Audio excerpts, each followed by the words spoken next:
Como vai? Eu sou o pastor Marcelo Vaz, do Conselho das Igrejas de Nova Vida. Eu venho aqui te convidar para que você possa aí estar olhando esse vídeo. Nosso canal é Palavras de Salvação, são conteúdos cristãos, pregações. Nós também daqui a pouco vamos poder aí distribuir e informar sobre alguns livros, livretos, alguns conteúdos que a gente quer lançar, não só pregações, mas também orações. A gente vai fazer aí com que o nosso canal se expanda, e a gente precisa que você faça um favor, que você pegue e se inscreva aí no nosso canal, para que você possa aí usufruir, e não só usufruir, abençoar também a vida de outras pessoas, compartilhar, comentar, dar o seu like. Então, que você possa, em nome de Cristo, poder nos ajudar nessa empreitada de propagar o Evangelho. Então, que Deus possa te abençoar rico e abundantemente, em nome de Jesus. Vamos ler a palavra do Senhor. 1 de Pedro, capítulo 1, verso 13 ao 21. 1 de Pedro, capítulo 1, verso 13 a verso 21. O tema da mensagem é resgatados pelo precioso sangue de Jesus. Depois da mensagem, a gente vai ter a grande oportunidade, e graças a Deus por isso, de estarmos aqui ceando com o nosso Deus. Mas antes disso, vamos ouvir o que Deus tem para falar através dessa mensagem. Já está até aqui no painel. 1 de Pedro, capítulo 1, verso 13. A gente vai ler do verso 13 até o verso 21. 1 de Pedro, capítulo 1, verso 13 a 21. O título da mensagem é Resgatados pelo precioso sangue de Jesus. Creia, nós somos resgatados pelo precioso sangue de Cristo Jesus. O sangue precioso que nos resgatou. Amém? 1 de Pedro 1, verso 13 diz assim: Por isso, preparando o seu entendimento, sejam sóbrios e esperem inteiramente na graça que lhes está sendo trazida na revelação de Jesus Cristo. Como filhos obedientes, não vivam conforme as nações que vocês tinham anteriormente, quando ainda estavam na ignorância. Pelo contrário, assim como é santo aquele que o chamou, sejam santos vocês também em tudo o que fizerem. Porque está escrito: sejam santos, porque eu sou santo. Verso 17. E se vocês invocam como Pai aquele que sem parcialidade julga segundo as obras de cada um, vivam em temor durante o tempo da peregrinação de vocês, sabendo que não foi mediante coisas perecíveis, como prata ou ouro, que vocês foram resgatados da vida inútil que seus pais lhe legaram, mas pelo precioso sangue de Cristo, como de um cordeiro sem defeito e sem mácula. Ele foi conhecido antes da fundação do mundo, mas foi manifestado nesses últimos tempos em favor de vocês. Verso 21. Por meio deles, vocês creem em Deus, o qual o ressuscitou dentre os mortos e deu glória, para que a fé e a esperança de vocês estejam em Deus. Pai, te louvamos, te agradecemos, queremos te render cada vez mais louvores de gratidão, louvores de amor, louvores de graça, louvores de rendição, porque o Senhor, Ele nos alcançou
todos digam amém e amém. Podeis assentar em nome de Jesus. Fomos resgatados pelo precioso sangue do Cordeiro. Foi através da redenção de Jesus Cristo o nosso resgate. Foi através da redenção de Cristo o resgate do ser humano. Foi através da redenção de Cristo que nós hoje fomos resgatados. Aquele de coração perdido, aquele de coração caído, hoje ele foi resgatado pela redenção do precioso sangue do nosso Senhor Jesus Cristo. A redenção que tem como base o fundamento da ideia econômica, porque quando nós falamos de redenção, nós falamos de quitação, e logo vem a ideia econômica na nossa mente, de pagamento, de algo que estava pendente, de algo que estava devedor e que foi saldado. Então, a conta foi paga. É uma linguagem comercial o uso da redenção, é uma linguagem econômica, mas nesse caso, ela não é aplicada a valores pecuniários, mas é algo muito mais valioso: as nossas almas. As nossas almas, os nossos corações, as nossas mentes, as nossas vidas, que em razão do pecado contraíram uma dívida impagável. Nós não conseguiríamos pagar essa dívida desde a queda do homem, desde o pecado contraído na natureza humana. Nós não conseguiríamos pagar essa conta. Nós não conseguiríamos resgatar por nós mesmos, por nossas obras, por mais que se passasse tempo, por mais de anos, milhares de anos se passassem, mesmo que fizéssemos tudo que fosse relativo a boas obras, nós não conseguiríamos resgatar o nosso coração caído, resgatar o nosso caráter, resgatar o ser humano em si. Quando o pecado ele entra no mundo, a conta ela ficou muito alta. E quando a conta fica alta, a gente não consegue pagar. Eu não sei você, mas vai chegando aí o verão, aí a conta de luz parece que estoura, vai chegando lá no alto, e aí eu fico pensando, não vai dar para pagar. Não vai dar para pagar, e aí eu começo a ficar atribulado, porque eu fico, eu tenho que pagar a conta. A conta tem que ser paga. E essa conta aqui, a conta de quando o pecado entrou no mundo, na vida do ser humano, ela ficou muito alta. E só tinha um jeito, só havia um jeito. Não haveria outra solução senão a morte espiritual. E foi isso que sucedeu com a humanidade. Mas o plano, o propósito do Senhor era pagar essa conta, era quitar essa dívida por cada um de nós. Porque Ele sabe e sabia que nós não conseguiríamos quitar e pagar essa conta. E nós não podemos e devemos nos lembrar sempre, não apenas no culto aonde nós vamos ceiar, não apenas no culto de repente aí, de Páscoa, num culto natalino, num culto especial, não. Nós nos devemos lembrar sempre e não desprezar o que aconteceu no alto daquela colina. Agora a gente começa a descer essa colina. Agora a gente começa a descer essa colina, agora de uma maneira diferente. Satisfeitos, por quê? Porque o preço foi pago, porque ele foi quitado. Pois bem, a primeira coisa que a gente precisa ressaltar nessa passagem, que nós lemos de 1 Pedro 1, de 13 a 21, a primeira coisa que nós precisamos resgatar nessa passagem é que nós temos que dar uma ênfase principal em quem escreve esse texto. Veja bem, 1 Pedro 21, quem escreveu? Pedro. Foi o apóstolo Pedro, aquele que levou Jesus na fatídica madrugada de sexta-feira, mas ele foi alcançado por um amor tão sublime que passou a ser um apóstolo reconhecido como líder de seus companheiros. E Pedro deixou um legado de fé tão primoroso que até hoje nós estamos aqui falando sobre ele. A história fora, ela conseguiu ser alcançada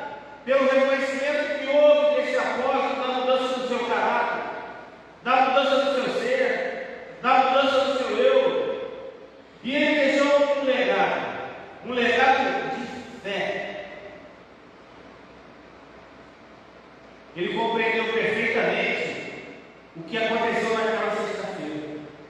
Ele conseguiu entender de forma sublime aquilo que aconteceu na sexta-feira, seus atos, suas atitudes, a sua negação, o sacrifício do seu mestre. Fosse aquela madrugada que Jesus ia dar, estava de um lado para o outro, ia de Herodes Antipas até Pôncio Pilatos, depois para Caifás, e assim por diante, mesmo naquela sexta-feira negando. Ele conseguiu entender o propósito, ele conseguiu entender o plano de Deus. É Pedro que escreve, quando Jesus esperou. Quando Jesus expirou, ele foi lembrado no início daquela tarde. E ele ali, preso ao madeiro, expirou. E Pedro agora ele sentiu. Pedro agora entendeu. Pedro agora entendeu o sentido de tudo que foi feito. E assim, nesses escritos que nós lemos, ele nos traz lições preciosas, coisas maravilhosas, ele escreve coisas que nós devemos ter em mente, para que possamos continuar a nossa caminhada justamente com essa fé que Pedro nos deseja manter através desses escritos. Pedro teve como primeira lição, e repassar ela, em relação ao preço dessa redenção. Pedro entendeu o preço dessa redenção. Pedro entendeu o preço desse ato. Quanto custou o peso da dívida dos nossos pecados? Pedro escreve isso porque ele consegue entender. Ele conseguiu entender. E é importante a gente pontuar que nós sabemos o que custou. Foi Jesus pregado na cruz, e foi o seu precioso sangue derramado que nos resgatou. E a gente às vezes não tem ideia do quanto isso é precioso. Às vezes passa desapercebido. A gente fala, mas o nosso sentimento, o nosso sentido, a nossa mente, o nosso coração, ela parece estar no automático, né? A gente fala, mas não há vigor no nosso falar, não há amor, não há uma gratidão quando a gente fala. Eu chego agora, sexta-feira, eu começo a colocar nas mídias sociais da igreja os cultos, né? Coloco o culto de manhã, depois no sábado eu coloco 6 horas do culto da noite, porque fica 24 horas, dá tempo das pessoas verem. E aí eu vejo lá, culto de Santa Ceia. Culto de Santa Ceia. Primeiro culto não é de Santa Ceia, culto é de ceia. Santo São Antônio, existe culto de Santa Ceia. Como também, e reitero, toda vez que tiver, eu vou falar. Eu vou desligar na hora que tiver a ceia, porque a ceia fica aqui na igreja, uma ceia virtual, não existe isso. Mas eu olho lá, e aí eu vejo lá, culto de Santa Ceia, culto de ceia, ceia do Senhor e tal. E eu fico pensando, será que as pessoas que vão ao culto, será que as pessoas que vão participar do culto, será que as pessoas que... Porque tem gente que só vem no culto da ceia. Tem gente que só vem no dia que é para cear. Não, quando a igreja hoje tem ceia, eu vou lá. Aí ceia vai embora, só volta na outra, no outro mês. Tem gente que tem esse hábito de fazer isso. Não faça isso não, não precisa disso. Vem para a igreja, vem aprender, vem ouvir, vem louvar, vem adorar, que é para isso que a igreja foi feita. Mas eu fico vendo ali, eu fico pensando, será que há um entendimento na cabeça das pessoas, na mente, no coração das pessoas, do acontecido? Porque nós ceamos, assim como o Cristo falou, em memória daquele ato, em memória daquela atitude. Esse é o sentido da ceia. A gente não ceia aqui para qualquer outra coisa. Quando a gente ceia, a gente não está ofertando Jesus novamente, como algumas igrejas fazem. Ou então o Espírito de Deus ele se aposta, não. A gente ceia em memória do acontecido. E o acontecido ocorreu para quê? Para que eu e você fôssemos resgatados. E como é que a gente foi resgatado? Pelo precioso sangue de Jesus. E isso passa muito desapercebido, mesmo no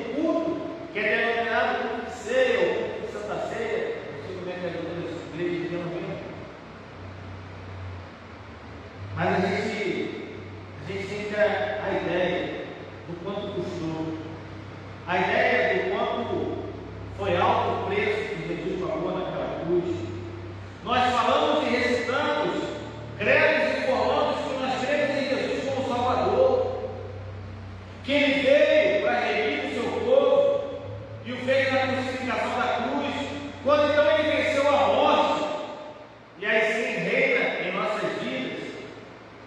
Mas realmente a gente já parou para analisar o quanto isso é precioso, o quanto isso é maravilhoso, o quanto isso é valioso. O preço a gente sabe. O preço a gente sabe. Porque parece que a gente, quando paga a conta, relaxa o coração. Jesus foi lá, pagou a conta, e parece que a gente relaxou o coração. Só que a conta Ele não pagou com dinheiro do suor do trabalho dele. Ele pagou com o seu corpo, com sangue. Um sangue imaculado, derramado para remir você. O quanto esse sangue foi precioso para que eu e você hoje começássemos, hoje estivéssemos, hoje estamos na nossa caminhada de fé, porque ela não para. A caminhada, Jesus falou: eu sou o caminho, eu não vou pegar sobre isso. Eu sou o caminho. O caminho tem que andar. O caminho não é para ficar parado. Igreja não fica para ficar parado. Crente não fica para ficar parado. O caminho é para andar. O caminho diz respeito à movimentação, a movimento. Jesus falou: eu sou o caminho. Há um caminho para chegar. Há um lugar para chegar e um caminho para recorrer. O preço a gente sabe. O preço a gente tem ideia. Mas às vezes, e muitas delas, nós não sabemos, ou às vezes deixamos de lado a preciosidade que o sangue do Cordeiro foi colocado, lançado e nos lavado, para que nós tivéssemos nova vida.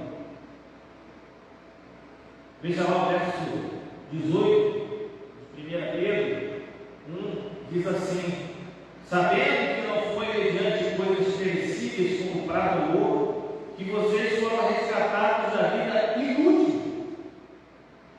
Eu acho tão lindo quando Pedro escreve isso.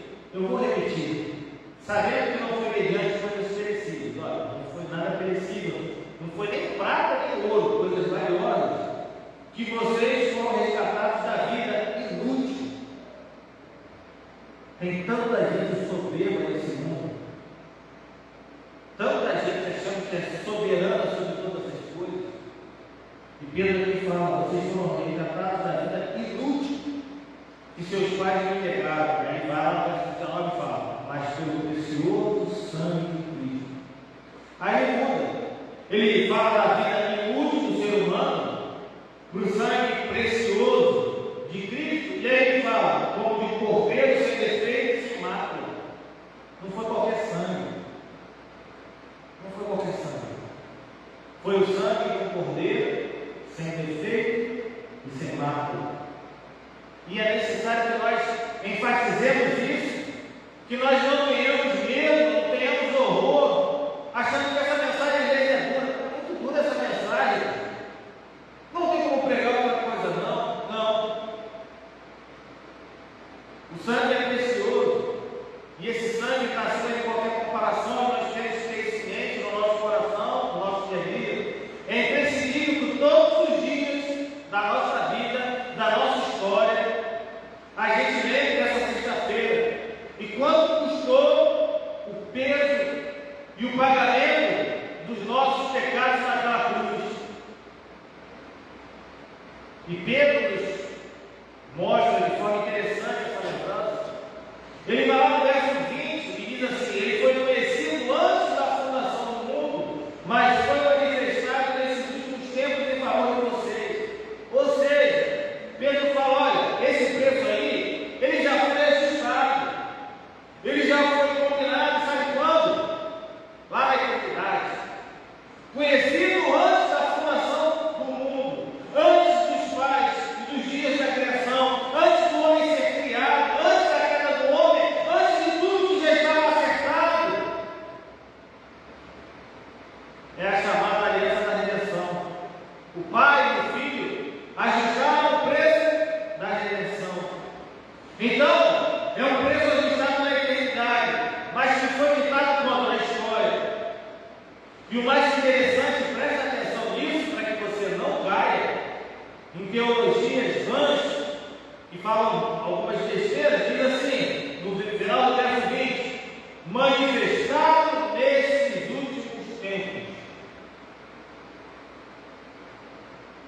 Pastor, é meio complicado esse texto. Às vezes as pessoas veem e acham meio complicado. E realmente sim, você tem que ter uma leitura um pouquinho mais sagaz e entender um pouquinho melhor. Porque ele fala, mas nesses últimos tempos, olha, já se passou 2000 anos. Mas quando ele se refere a esses últimos tempos, são os tempos de agora. São os tempos deles, da morte, da ressurreição de Cristo na cruz até agora. Nós vivemos nos últimos tempos. Eu e você estamos vivendo nos últimos tempos. Porque já houve a primeira vinda, já houve o preço pago, já houve a redenção, já houve a remissão. E aí sim, a partir daquele momento, começou os últimos tempos. Manifestado nestes últimos tempos. Ele fala, olha, manifestado nestes, agora, últimos tempos. E esses últimos tempos, ele continua. O próprio Pedro escreve lá no capítulo 4 da sua primeira epístola, lá no verso 7, parte A, o fim de todas as coisas está próximo. O fim de todas as coisas está próximo. E logo depois ele começa a exortar o povo de Deus para que vivam segundo ele escreve. Que não pode ser assim, tem que ser daquela forma, que deve corresponder a essa expectativa para a volta de Jesus, pois desde que Jesus foi ascendido aos céus, ele pode voltar a qualquer instante. A gente tem que ter isso em mente. Ele vai voltar no momento inoportuno, no momento que eu deveria dar inoportuno, que a gente não sabe. Certo? Nós estamos vivendo esses últimos tempos que Pedro escreve. Por isso, as contas que alguns mercenários da fé e da ciência fizeram na volta de Cristo é bobagem. Bobagem.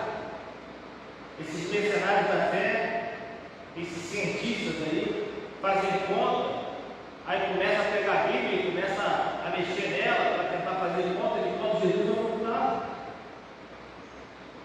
Bobagem.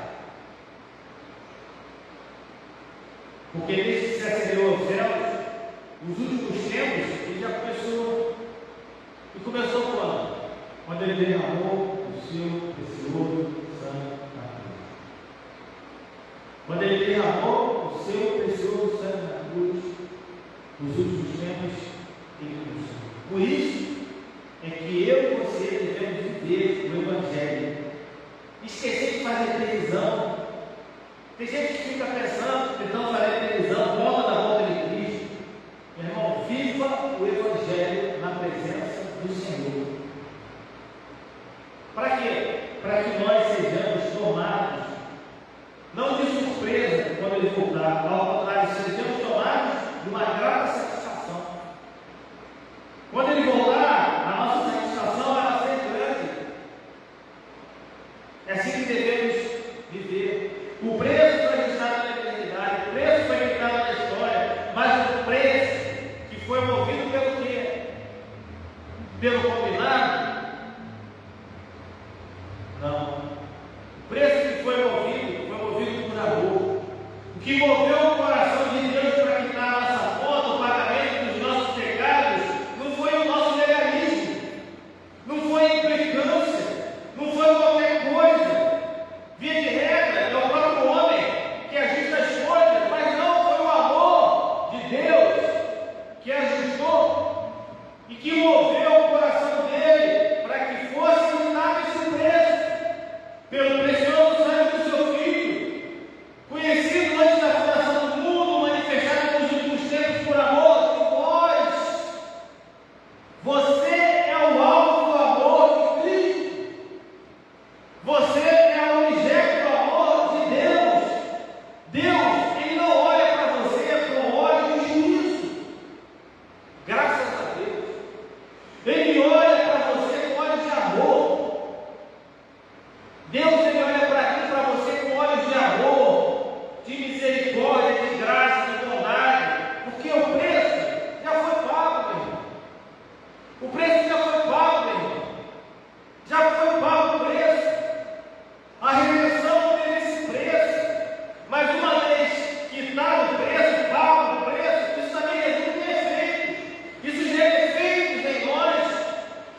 Não amor do seu filho. Mas parece que tem uma auréola na cabeça, tudo beleza, vai seguindo, né? Então, uma massa de manobra, né? Tremenda.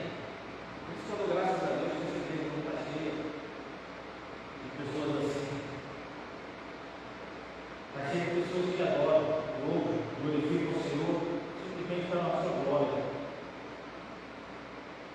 Na cristandade de fora, quem escolhe é esse missionário da fé, é a pessoa que está na frente, para que a igreja não precise ser santa. Isso é equívoco, porque a igreja é nada santo. Você é santo, você é santo. E não é santo porque é melhor do que ninguém, não.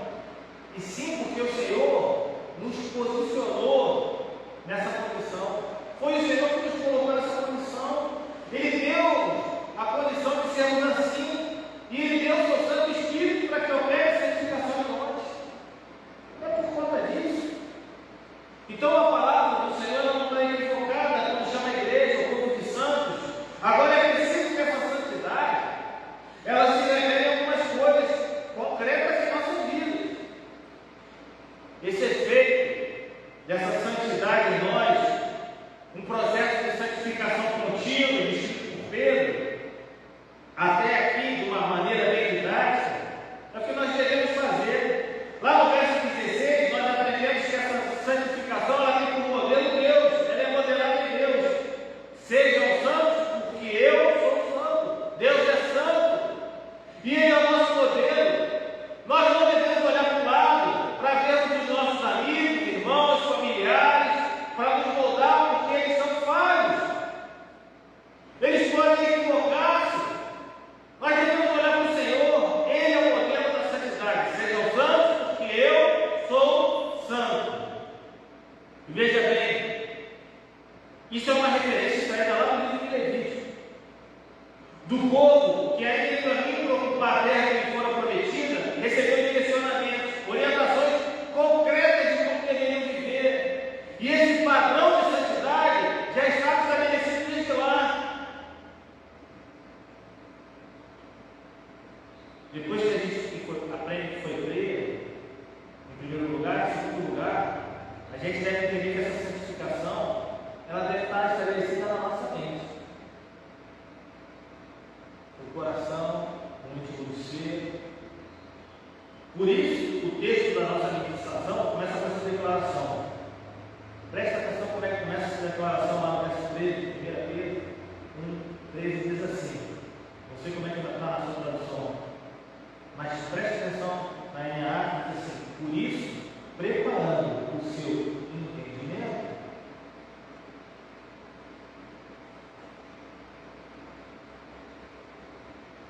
A palavra do Senhor ela fala que a gente não deve seguir o nosso coração,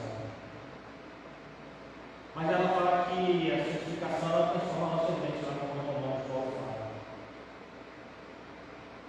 Você já pensou e pode pensar que a nossa mente fica em cima do nosso coração até o nosso corpo? A mente tem que ser mudada. É a cabeça. Por isso ele começa com essa declaração. Por isso preparando o seu entendimento. Se a nossa cabeça ela não estiver bem orientada, bem dirigida, ela não tem nada. A gente não vai entender nada, não vai entender as coisas. Não pense em você que espiritualidade é virar uma chave para não pensar mais. Eu não vou pensar mais, não. Não vou refletir mais, não vou entrar mais em alta. Não existe isso. A mente precisa ser santa. Se a mente não for santa, o resto não vai ser santo. Se a mente não for santa, o resto não será santo. Se nós não colocarmos em nossa mente as coisas que nos propiciam essa vida de santidade, não vai ter jeito de virarmos santos, mesmo que a gente passe 20 anos do tempo. Tem também essa percepção, né? Olha, eu vou lá no culto, lá de manhã, de tarde, de noite, o irmão está lá, falando, pregando. Eu vou de noite estar lá e trabalhando. Tem família não? Tem gente para cuidar não? Claro que a nossa mente deve estar cheia da palavra de Deus. A gente deve orar, ler a doutrina do Senhor e se esvaziar de tudo aquilo que não produz santidade. Quanto lixo você tem na mente? Quanto lixo eu tenho na minha mente? O que a gente faz com lixo? A gente fica com lixo? Em casa? Não, a gente pega lixo, joga fora. A gente precisa jogar os lixos que estão na nossa mente fora.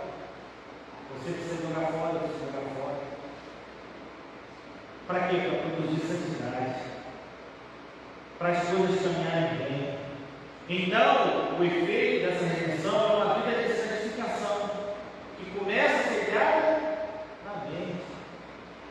É na mente. Mas fica na mente e não precisa ser revelado? Não, precisa ser revelado. Como? Porque é um comportamento. A nossa mente, ela muda, e o nosso comportamento ele tem que ser a produção daquilo que está sediado na nossa mente. Por isso o verso 17 diz assim: e se vocês invocam como Pai aquele que sem parcialidade julgam segundo as obras de cada um, vivam um temor durante o tempo da peregrinação de vocês. Preste atenção que os escritos têm que ser muito bem colocados e entender o contexto. E se vocês invocam como Pai aquele que sem parcialidade julga segundo as obras de cada um, vivam o temor durante o tempo da peregrinação de vocês. Viver é se comportar. Viver é ter atitude. Viver é ter um jeito de ser. É um estilo de vida que é correspondente a quê? A santidade que está sediada na mente.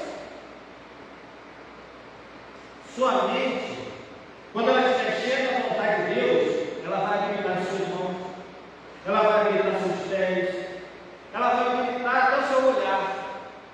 E tome cuidado com o seu olhar. Seu olhar é perigo. O seu olhar é perigo. Tem uma irmã que ela me deixa aqui de manhã, eu pego uma vez ônibus com ela fala sempre que eu estou no ônibus lá, no grupo, né, no ônibus. Ela fala assim: você está sempre no cantinho lá, eu pego, quando o fone, eu ando para o lado, eu não quero saber o que está falando. Porque eu sei que o ônibus está indo para cá e vai encher de gente, então não viesse, eu olho para o lado, eu não quero saber. Ah, o pastor lá está olhando, está vendo. Eu tenho que ver, eu vou fazer isso fechado. Cuidado com o seu olhar, cuidado com os seus ouvidos, perdendo as suas coisas que não são verídicas e você não passa para o seu ouvido. Cuidado com a fofoca. Cuidado com o que você ouve de qualquer pessoa. A mente cindida, a vida mostrando necessidade. E é por isso que no final a gente vai diferentão. Porque, né? A gente é diferentão, não. A gente é só distinto. A gente vai diferente no sentido de ser distinto. Verso 14. Como filhos obedientes, não vivam conforme as paixões que vocês tinham a ter feito, paixões de relação ao coração. Quando aí estavam na ignorância. Você não estava na ignorância. Você não está. Você sabe quando você pega, você se arrepende quando você sente que você pecou. Você sabe como vai pecar. Você não é ignorante. Você conhece a palavra. O Espírito habita em você. O Espírito Santo ele não incomoda. O Espírito Santo nem incomodou, ele não incomoda, ele te orienta. Ele te orienta. O Espírito Santo está me incomodando. Não incomoda ninguém. Quem incomoda é o pecado. Ele te incomoda. Antes de conhecer Jesus, nós vivemos de qualquer jeito, tranquilo, beleza, não conheço Jesus, mas depois que a gente conhece, nós devemos ser filhos de obediência. Nós não podemos ser desobedientes à palavra. A gente não pode andar como um mundano, viver longe da família da fé. Tem gente que diz que é crente em casa.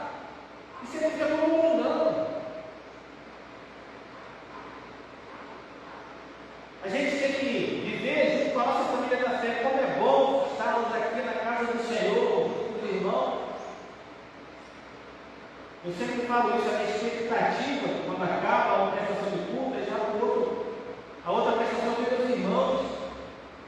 Falar com meus irmãos, saber dos meus irmãos. Estou em casa, estou orando com os meus irmãos, eu fico lá de fora da loja com meus irmãos, estou orando lá com meus irmãos, fico pensando lá, meu Deus do céu, como é que está meu irmão, minha irmã. Tem gente que não vem aí no meu pão. Eu fico pensando, cadê? Amém, que Deus fique lá. Não precisa dar satisfação, mas eu fico preocupado, fico orando, sem Deus trabalhar. A gente não pode viver longe da nossa família da fé, porque a nossa família da fé é igual para nós, finita, limitada. Nós temos os nossos equívocos, mas é o melhor lugar para a gente ser modelado é aqui. O preço da redenção, sim, o precioso sangue de Cristo. O efeito da redenção, a vida em santidade e em santificação. E o que é que nos garante que daremos conta? Qual é a segurança que nós temos que nesse caminhar nós seremos exitosos?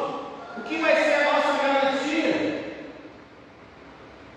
Pedro, para a gente finalizar também, não poderia terminar de uma maneira melhor do que fez no verso 21. É crente, sim. O galera é crente, não é Cristo. Ele diz assim: por meio dele, vocês creem em Deus, o qual ressuscitou dentre os mortos e lhe deu glória, para que a fé e a esperança de vocês estejam em Deus.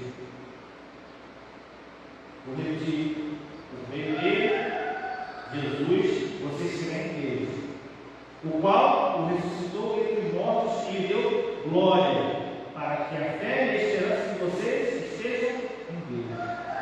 Jesus é o único mediador de Deus e dos homens. A igreja, ela não é mediadora. A nossa esperança, ela não está posta na igreja. Os pastores, muito menos, são mediadores. O líder maior, religioso da igreja, não é mediador. O mediador é Jesus Cristo.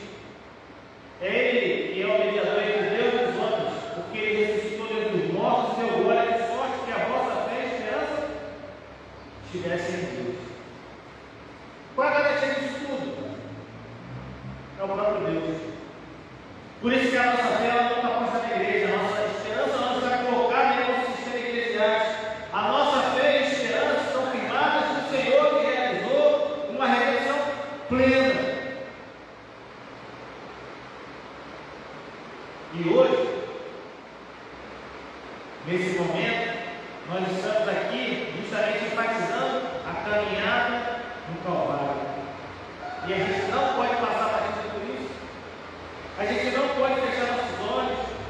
A gente não pode pensar em dor, em sofrimento na caminhada do Calvário.